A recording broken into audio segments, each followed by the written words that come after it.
Love marriage நாவல் வாழ்க்கை போர் பகுதி 15. நான் 3 பேர்களையும் கொன்றுவிட்டதாக ஒப்புதல் வாக்கு மூலம் கொடுத்து விட்டேனே, இன்னும் ஏன் மாறுவேடம் போட்டுக்கொண்டு இங்கே அலைகிறீர்கள்? என்னுடன் பேசுவதற்கு கூட இந்த நேரம் தான் கிடைத்ததா என்ற கலா வருத்தத்துடன் கேட்டாள் நின்று கொண்டே. வசந்த் சோஃபாவில் உட்கார்ந்தான். அவள் கேட்கும் கேள்விகளில் நியாயம் இருந்தது.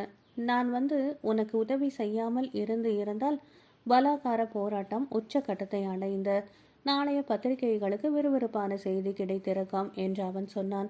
அவள் என்ன பேசுவது என்று தோன்றாதவளைப் போல நின்றாள். போகட்டும், என்னிடமிருந்து என்ன எதிர்பார்க்கிறீர்கள்? முதலில் உட்கார், பேசலாம். என்னுடைய சில கேள்விகளுக்கு பதில் சொல்ல. அவள் யோசித்தாள். எதிரில் ஒரு நாற்காலியில் உட்கார்ந்தாள். நான் ஒரேடியாகவே பதில் சொல்லிவிடுகிறேன்.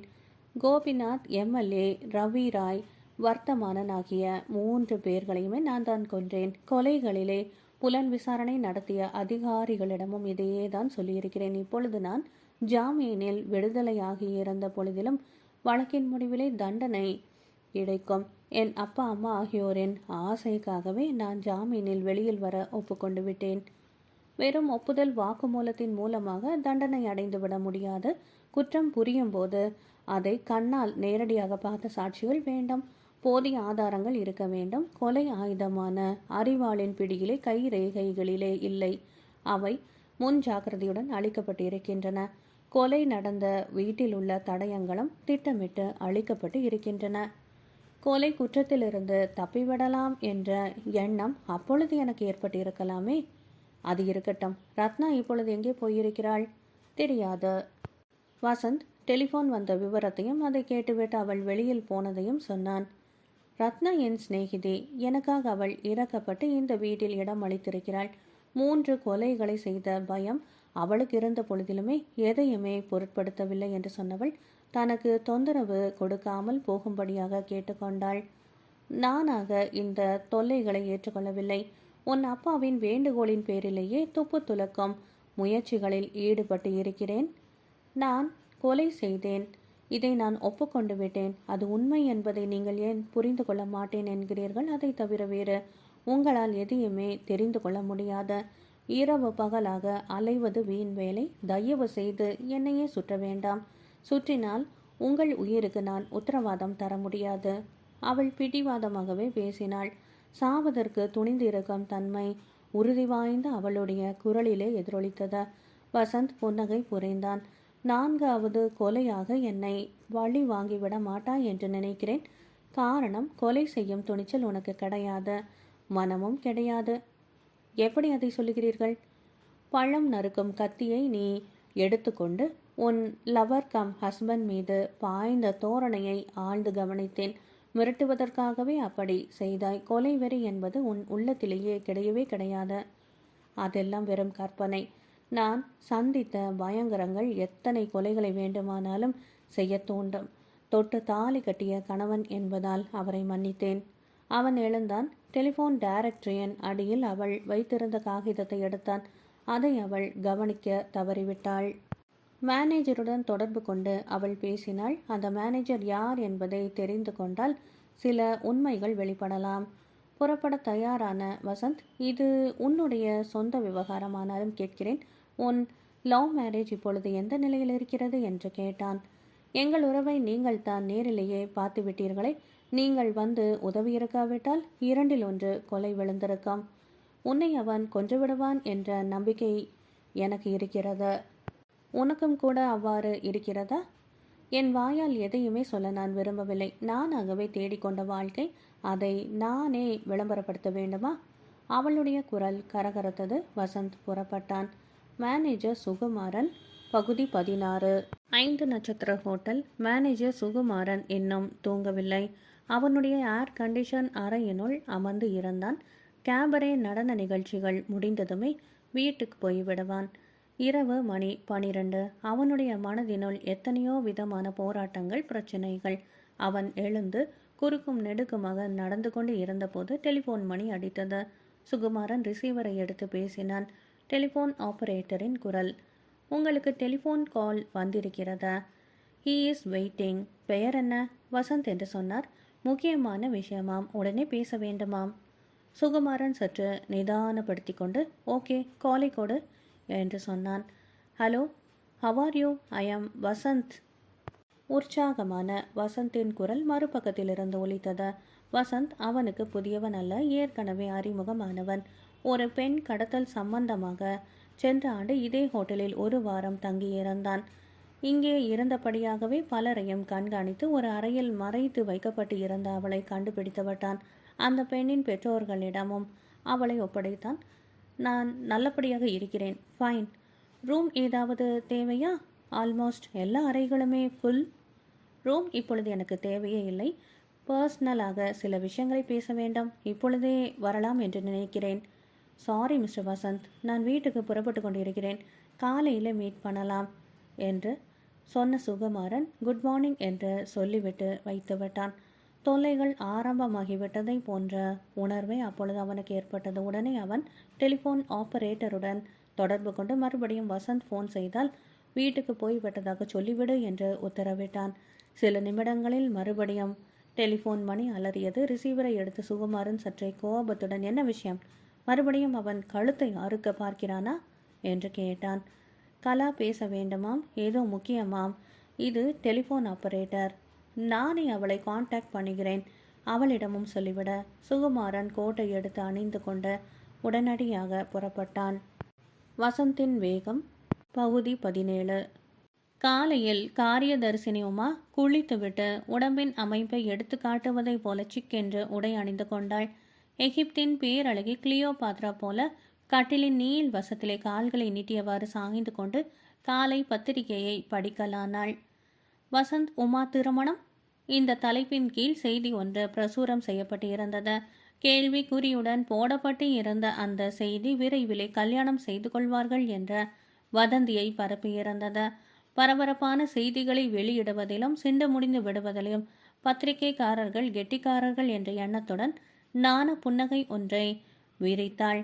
தானாகவே அவள் சிரித்து கொண்டிருந்த போது வசந்த் கதவு பக்கமாக வந்து நின்று உள்ளே எட்டி பார்த்தான். Good morning Uma. என் உமாதானா என்ற அடையாளமே கண்டுகொள்ள முடியவில்லையே. வசந்துக்கு அன்று காலையிலேயே நல்ல மூட். பதிலுக்கு அவள் குட் மார்னிங் என்று சொல்லிவிட்டு ரதி மோக புன்னகை ஒன்றை உதடுகளில் நெளியவிட்டாள். அவளது கால்கள் அருகில் உட்கார்ந்து கொண்டு விட்ட அவன் வெட்கத்தை மறந்தவனாக அவளுடைய கால்கள் இரண்டையும் தூக்கி மடியில் வைத்து கொண்டான். உமாவுக்கு கூச்சம் நாணத்தால் குலைந்தவளாக என்ன இது, கால்களை பிடிக்கிறீர்கள் என்று சொன்னவள் கால்களை விடுவித்து கொண்டு கீழே இறங்கினாள். வெட்கம் முகத்திலே குங்குமமாக படர்ந்தது.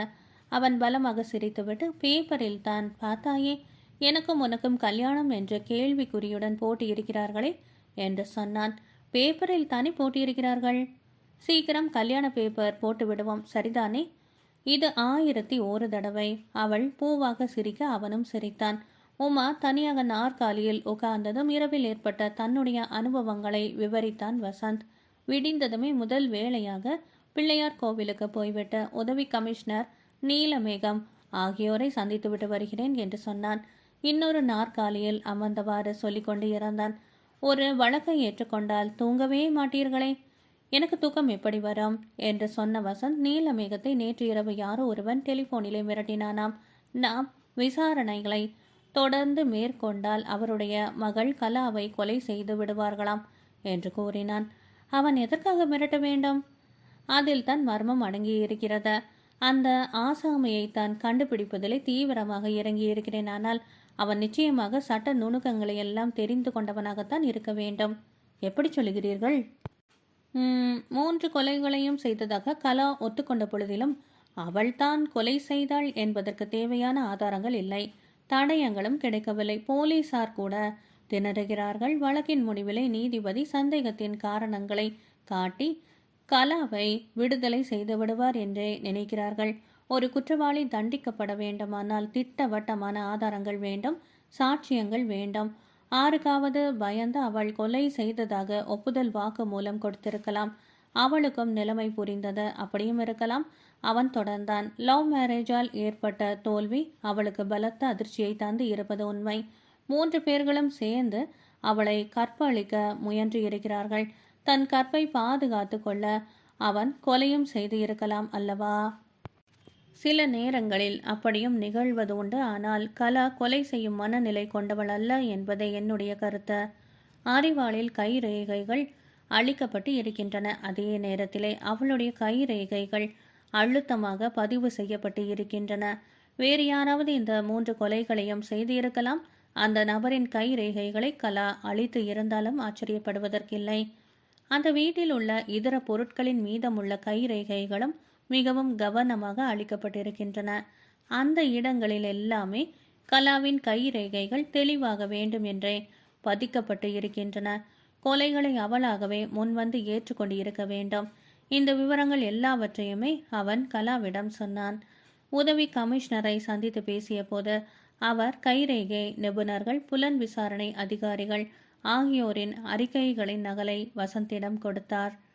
அவன் சந்தேகப்படுகிறவர்களில் முதலிடம் வகிக்கும் ஹோட்டல் மேனேஜர் சுகுமாரனை பற்றியும் ரத்னாவை பற்றியும் குறிப்பிட்டு இருவரையும் கண்காணிக்கும்படியாக கூறினார். குற்றவாளி யார்? பகுதி 18. கிளி பச்சை நிறத்தை கொண்ட ஸ்கூட்டர் விரைந்து கொண்டிருந்தது. அதன் முன்னும் பின்னும் வசந்தும் உமாவும். அவள் கவனத்துடன் வசந்தின் இடுப்பிலே வளையம் போல கைகளில் கோத்து பிடித்திருந்தாள். ஸ்கூட்டரை ஓட்டிக்கொண்டே இருந்த வசந்த் இடுப்பில் கிச்சு கிச்சு காட்டாதே, உடம்பை குத்துவதை போல பிடிக்காதே, விபத்து ஏற்பட்டுவிடும் என்று எச்சரித்தான். அவள் புரிந்து கொண்டாள். உடனே பிடியை தளர்த்தினாள். வேலை திட்டங்களை விளக்கியிருந்த அவன் ஓரிடத்திலே ஸ்கூட்டரை நிறுத்தினான். அவன் இறங்கிக் கொண்டு ஸ்கூட்டரை அவளிடம் ஒப்படைத்தான். ஹோட்டல் மேனேஜர் சுகுமாரன் வீடு. சுகுமாரன் கொஞ்சமும் எதிர்பார்க்கவே இல்லை. வசந்த் வாசலில் வந்து நின்று கொண்டே இருந்தான். Good morning. வீட்டுக்கே உங்களை தேடிக்கொண்டு வந்ததற்காக மன்னிப்பு கேட்டுக்கொள்கிறேன். சுகுமாரன் அதிர்ச்சி அடைந்த பொழுதிலும் அதை காட்டிக்கொள்ளாமல், பரவாயில்லை, இங்கே நான் சந்தடியே இல்லாமல் அமைதியாக வாழ நினைக்கிறேன். ஹோட்டலில் வைத்து என்னிடம் நீங்கள் பேசியிருக்கலாம் என்று சொன்னவன் எதிரில் அமரும்படியாக சுட்டிக்காட்டினான். வசந்த் எதிர் சோஃபாவில் அமர்ந்ததும் சுமார் 2 வயது மதிக்கத்தக்க சிறுவன் ஒருவன் விளையாட்டு கை வண்டியை தள்ளிக்கொண்டு மெல்ல வந்தான். அவனை பார்த்ததும் சுகுமாரன் முகம் இருள் அடைந்து விட்டது. உடனே அவன் சத்தம் போட்டான். நடுத்தர வயதை கொண்ட ஒரு பெண்மணி வந்தாள். சிறுவனை இடுப்பிலே தூக்கி வைத்து கொண்டு சென்று விட்டாள். பையன்? இது வசந்தின் கேள்வி. எதுவாக இருந்தாலுமே சந்தேக கண்களுடன் பார்ப்பதுதானே அவனுடைய வேலை. என் மகன் என்றான் சுகுமாரன். ஆனால் பெருமிதம் இல்லை. நிச்சயமாக இது சுகுமாரனுடைய மகன் அல்ல. இது வசந்தின் முடிவு. தன் மகனாக இருந்திருந்தால் அவனுடைய முகத்தில் பய உணர்ச்சிகள் தோன்ற காரணமில்லையே. உங்கள் மனைவியும் இங்கேதான் இருக்கிறாரா? மார்க்கெட்டுக்கு போயிருக்கிறாள். அவன் கலாவை பற்றி விசாரிக்க முயன்ற போது வாசல் பக்கமாக நிழல் ஆடுவது தெரிந்தது. அங்கே கலா. கலா, நீயா? உன்னை இங்கே எதிர்பார்க்கவே இல்லையே என்று வசந்த் சொல்லிவிட்டு சுகுமாரனையும் கலாவையும் மாறி மாறி பார்த்தான். நீங்கள் இங்கே வந்திருப்பதை அறிந்துதான் நானும் வந்தேன் என்றாள் கலா.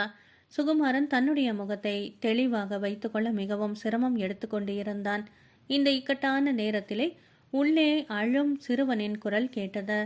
உன்னுடைய குரலை கேட்ட பிறகுதான் பையன் அழுகிறான், போய் அதை சமாதானப்படுத்து என்று வசந்த் அர்த்த பாவனையுடன் கூடிய சிரிப்புடன் சொன்னான்.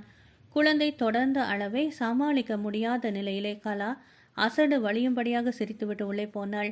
கலா ஒரு குழந்தைக்கு தாயாக இருப்பாள் என்பதை அவனால் நம்ப முடியவில்லை. அவள் தாய்மை அடைந்து குழந்தை பெற்றவளாகவே தெரியவில்லை. சிறுவன் அழுவதை நிறுத்திவிட்டு அம்மா என்று அழைக்கும் குரல் தெளிவாக கேட்டது. வசந்துக்கு இன்னொரு தடவை அதிர்ச்சி ஏற்பட்டது. கலாவை குழந்தை அம்மா என்று அழைப்பதன் பொருள் என்ன? வசந்த் அவனிடமே விளக்கம் கேட்டான். குழந்தைக்கு கலாவை பிடித்து இருக்கிறது. தன் தாயாக அவனை நினைத்து கொண்டிருக்கலாம். மனித வாழ்க்கையில் எத்தனையோ மர்மங்கள் நிறைந்து இருக்கும். அவற்றையெல்லாம் ஆராய்ந்து கொண்டிருக்க முடியாது. நிச்சயமாக அது உங்கள் குழந்தைதானா? என்னுடைய குழந்தைதான். வசந்த் யோசித்தபடியாக எழுந்தபோது கலா தனியாக வந்தாள். மிஸ்டர் சுகு, உங்கள் மனைவி வீட்டில் இல்லையா? என்னை சிறுவன் பாபு அம்மா என்று நினைத்து விட்டான். உனக்கு தூக்கு தண்டனை கிடைத்துவிட்டால் குழந்தை தன்னுடைய அன்பான அம்மாவை இழக்க நேரிடும். குறும்புத்தனமாக வசந்த் சிரித்தபடியாக சொன்னான். கலா தலையை தாழ்த்தி கொண்டாள். கலா, நான் இங்கே வந்திருப்பதை அறிந்து வந்ததாக சொன்னாயே, ஏதேனும் விசேஷம் உண்டா? எனக்காக நீங்கள் வீணாக அலைய வேண்டாம் என்று கேட்டுக்கொள்ளத்தான். நேற்று இரவு நடந்த சண்டையை நான் மறந்துவிடவில்லை வசந்த். வசந்த் சிரித்தான். நீ கொலைகளை செய்யவில்லை என்று நிரூபிக்க வேண்டியது என்னுடைய கடமை. அதற்காக உன் அப்பா பணம் தந்திருக்கிறார். அவள் மறுபடியும் சொன்னாள். அப்பாவுக்கு உண்மை புரியாத நான் தான் 3 பேர்களையுமே கொலை செய்தேன் என்பது நாடறிந்த உண்மை. நேற்று இரவு மிஸ்டர் சுகுமாரன் குரலை மாற்றிக்கொண்டு டெலிஃபோன் மூலமாக பேசி என்னை மிரட்டியதும் உண்மை. உங்கள் ஹோட்டலில் உள்ள டெலிஃபோன் ஆபரேட்டர் யாருக்கு டெலிஃபோன் செய்தாலும் உடனே நோட்டு புஸ்தகத்தில் குறித்து கொள்வார். நான் இன்று அதிகாலையில் அங்கு சென்று விசாரித்த போது அந்த உண்மையும் புரிந்தது. நீங்கள் தான் என்னுடைய வீட்டுக்கு ஃபோன் பண்ணி இருக்கிறீர்கள். வசந்த் நேரடியாக சொன்னதுமே சுகுமாரன் அசந்து போனதும் உண்மை. முகம் வெளிறிவிட்டது. அதன் பிறகு சீராகியது.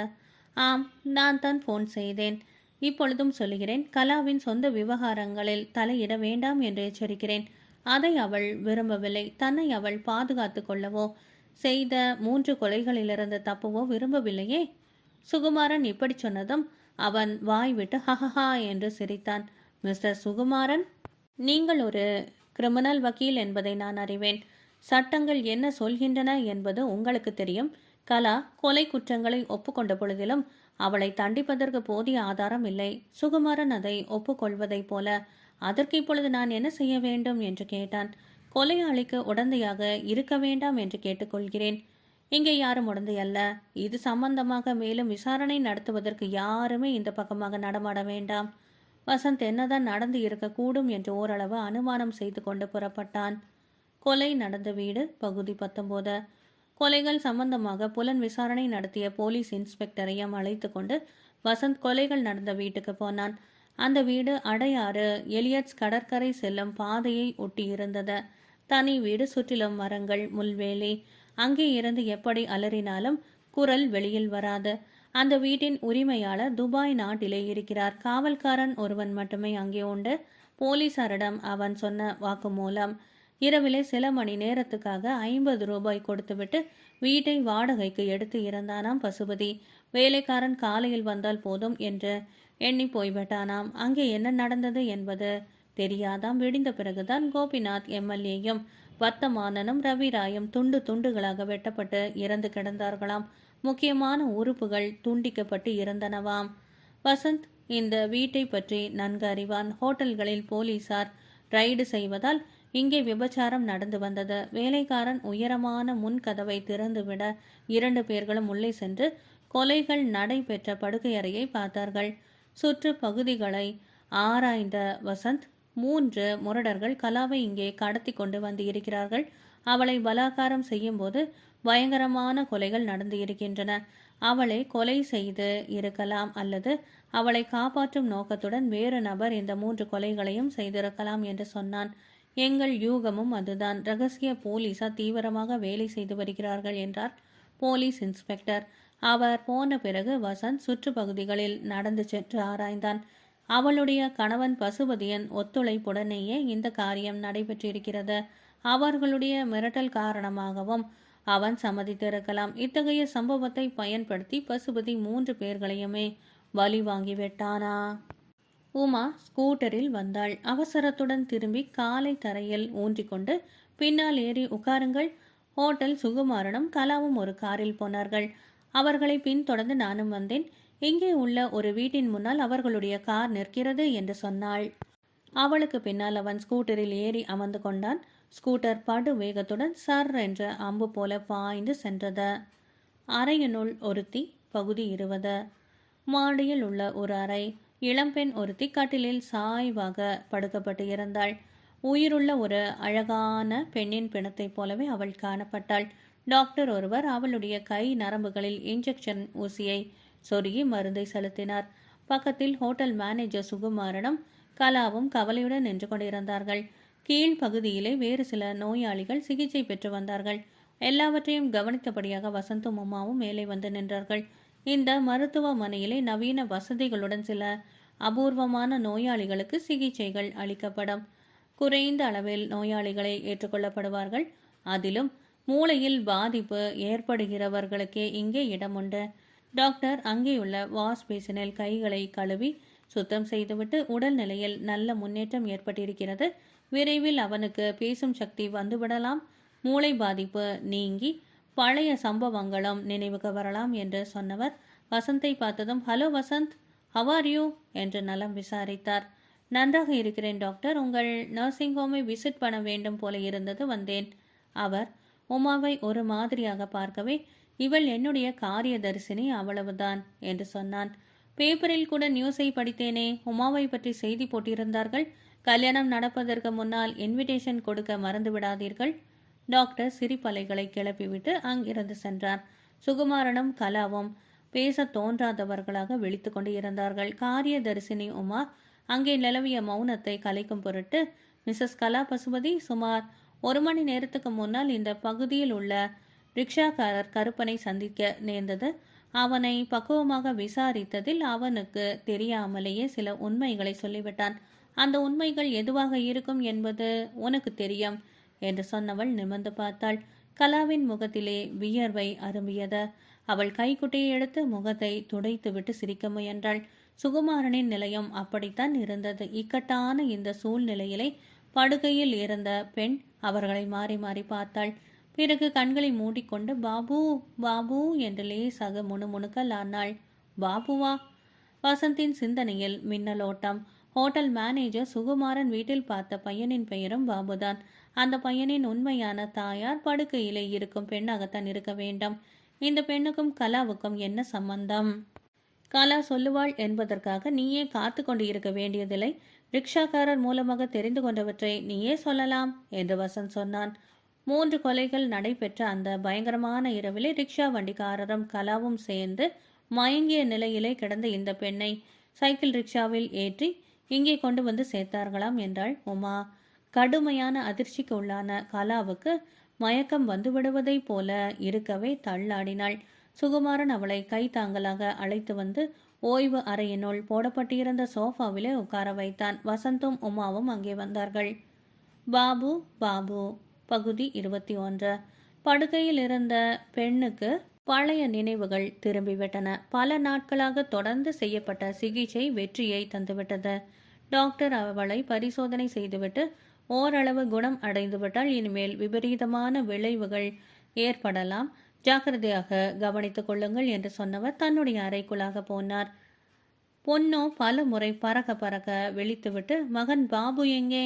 அந்த 3 பேர்களை, ஆம் அந்த 3 பேர்கள் என்று சொன்னவள் அங்கே வந்து கொண்டு இருந்த கலாவையும் சுகுமாரனையும் வசந்தையும் உமாவையும் மாறி மாறி பார்த்தாள். வேறு வழியே தோன்றாத நிலையிலே, அவன் என்னிடம் பத்திரமாக இருக்கிறான், பயப்படாமல் தைரியமாக இரு என்று சொன்னாள் கலா. என் மகன் உன்னிடம் இல்லை, அவனை அவனுடைய தந்தை எங்கேயாவது மறைத்து வைத்திருப்பார். இப்பொழுதே அவனை நான் பார்க்க வேண்டும், இல்லாவிட்டால் அவன் கொல்லப்படுவான். அவள் இப்படி சொல்லிக்கொண்டே அழுதாள். பிறகு யார் தடுத்தும் பொருட்படுத்தாமல் கதறிக்கொண்டே ஓட்டம் பிடித்தாள். அவள் பழைய நிலையை அடைந்ததும் இப்படி நடந்து கொள்வாள் என்று யாருமே எதிர்பார்க்கவில்லை. கலா பின்னாலேயே ஓடியபடி பொன்னு பொன்னு என்று அந்த பெண்ணை அழைத்தாள். ஓடாதே ஓடாதேடி, நில்லு, உன் மகன் என்னுடைய பாதுகாப்பில் தான் இருக்கிறான், நானே உன்னிடம் கொண்டு வந்து ஒப்படைக்கிறேன் என்று சொன்னாள். அப்பொழுதுதான் அந்த பெண்ணின் பெயர் பொன்னு என்று புரிந்தது. அவள் எதையுமே காதுகளில் வாங்காமல் ஓட்டம் பிடித்தாள். தொடர்ந்து கூறியவாறு ஓடிக்கொண்டே இருந்தாள். மற்றவர்களும் பின்னால் ஓடிக்கொண்டே இருந்தார்கள். டாக்டருக்கு இந்த நிகழ்ச்சி எதிர்பாராத அதிர்ச்சியை தந்தது. உடனடியாக போலீசாருக்கு டெலிஃபோன் செய்து விவரங்களை சொன்னார். பொண்ணு பைத்தியம் பிடித்தவளைப் போல தலைமுடிகளை எல்லாம் பீத்து கொண்டு ரோட்டில் வளைந்து வளைந்து ஓடினாள். பயங்கரமான த்ரில். எந்த வினாடியில் என்ன நடக்கும் என்பதை சொல்ல முடியாத நிலை. அவள் படுவேகத்தில் சென்றதால் மற்றவர்களால் நெருங்கி வரக்கூட முடியவில்லை. பாபு பாபு என் மகனே, இப்படி கூவி அவள் எதிரில் வந்த ஃபியட் காரின் மீது மோதி தூக்கி எறியப்பட்டு விட்டாள். படு வேகத்துடன் வந்த கார் அவள் மீது மோதிய அதே நேரத்தில் நிலை தடுமாறி ஓடி மயில் கல்லை இடித்து தள்ளி கீழே குடை சாய்த்து வீழ்ந்து விட்டது. சாலையின் நடுவே அவள் கிடந்தாள். மூக்கிலும் தலையிலும் ரத்தம். அந்த காட்சிகளை பார்த்த கலா வாய் விட்டு அலறியவாறு ஓடி வந்து பார்த்தாள். அவளுக்கு முதல் உதவி செய்வதிலே சுறுசுறுப்பானாள். சுகுமாரனும் வசந்தும் காரினுள் கிடந்த மனிதனை வெளியில் எடுத்து அவனுக்கு முதல் உதவி செய்ய தீவிரமாக முயற்சி செய்தார்கள். டிரைவிங் சீட்டோடு நசுங்கி இருந்த அந்த மனிதனை சிரமப்பட்டு வெளியில் எடுத்தபோது அவன் பசுபதியாக இருப்பதை கண்டு திகைத்தார்கள். அவனுக்கு பேச்சு மூச்சு இல்லை. வாய் வழியாகவும் மூச்சு துவாரங்கள் வழியாகவும் ரத்தம் கசிந்து கொண்டிருந்தது. நெஞ்சில் ஸ்டேரிங் கைப்பிடி மிக பலமாக அடித்திருந்தது. கோபிநாத் எம்எல்ஏயும் ரவிராய் வர்த்தமானன் ஆகியோரும் சேர்ந்து அவனுக்கு பரிசளித்த கார் அது. கலா அவனை பார்த்ததுமே மேலும் பலத்த அதிர்ச்சி அடைந்தாள். லவ் மேரேஜ் செய்து கொண்ட வாலிபன் அல்லவா அவன். இரு ஜென்மங்கள் பகுதி 22. பெரிய மருத்துவமனை. தனித்தனி படுக்கைகளில் பொன்னுவும் பசுபதியும் தீவிரமான சிகிச்சையை பெற்றுக்கொண்டிருந்தார்கள். மரண வாக்குமூலம் பெறுவதில் அதிகாரி ஒருவர் சுறுசுறுப்பாக செயல்பட்டார். கலாவும் அவளுடைய தாய் தந்தையரும் வசந்த், உமா ஆகியோரும் அங்கே கூடியிருந்தார்கள். ஹோட்டல் மேனேஜர் சுகுமாரன் சிறுவன் பாபுவை தூக்கி வந்து பொன்னுவிடம் காண்பித்தான். அவள் ஆனந்த கண்ணீர் பீரிட இரு கைகளாலும் அவனை வாரி அணைத்து கொண்டு, பாபு, உன்னை உயிரோடு பார்த்து விட்டேன். இனி நான் மன நிம்மதியுடன் சாக வேண்டும். உன் அப்பா அம்மா ஆகியோரின் முடிவு ஒரே மாதிரியாக இருக்க வேண்டும் என்பது இறைவனுடைய தீர்ப்பாக இருக்கிறது என்று சொன்னவள் கலாவின் கைகளிலே ஒப்படைத்தாள். பிறகு அவள் எல்லாவற்றையும் போலீஸ் அதிகாரியிடம் விளக்கலானாள். நான் அதோ மரணத்துடன் போராடி கொண்டிருக்கிறாரே அவருடைய மனைவி. பாபு எங்களுடைய மகன். நானும் கலாவும் உயிர் தோழிகளானால் அவர் என்னுடைய கணவர்தான் என்பதை கலா ஆரம்பத்தில் அறியவே மாட்டாள். எப்படியோ அவள் என் கணவர் விரித்த காதல் வலையில் விழுந்து விட்டாள். தாய் தந்தையரையும் புறக்கணித்து அவரை திருமணம் செய்து கொண்டாள். பிறகுதான் அவளை வைத்து விபச்சாரம் நடத்தி பணம் சம்பாதிக்க திட்டம் போட்டிருக்கிறார் என்பது எனக்கு தெரிந்தது. அவளோ நல்ல பெண். அவள் விபச்சாரியாக மாற தயாராக இல்லை. அவளை கற்பழிக்க முயன்று தோல்வி அடைந்த அவர்கள் என் கணவரை அடித்து துன்புறுத்தினார்கள், வதைத்தார்கள். இந்த நிலையில் நான் அவருடைய மனைவி என்பதையும் 2 வயதில் ஒரு மகன் இருக்கிறான் என்பதையும் தெரிந்து கொண்டாள். அவள் என்னுடைய தோழி. என் மீது, குழந்தை மீது அவளுக்கு அன்பு அதிகம். அன்று இரவு கலாவை அவர்கள் கற்பழிக்க முயற்சி செய்திருக்கிறார்கள் என்பதை நான் தெரிந்து கொண்டேன். ஆத்திரத்தினால் வெறி கொண்டவள் போலாகிவிட்டேன். அறிவாளை எடுத்துக்கொண்டு அந்த வீட்டுக்கு போனேன். 3 கழுகுகளும் அவளை கீழே தள்ளி கொத்தி தின்ன தயாராக இருந்தன. அவள் போராடினாள். நான் அறிவாளால் அந்த 3 மனித மிருகங்களையும் மாறி மாறி வெட்டினேன். வெட்டிக்கொண்டே இருந்தேன். ஒவ்வொரு உறுப்புகளாக வெட்டி தள்ளிக்கொண்டே இருந்தேன். அதன் பிறகு என்ன நடந்தது என்பது எனக்கே தெரியாது. அவள் வியர்வை வழிந்த முகத்தோடு இப்படி சொல்லிவிட்டு குழந்தையையும் கலாவையும் மற்றவர்களையும் பார்த்தாள்.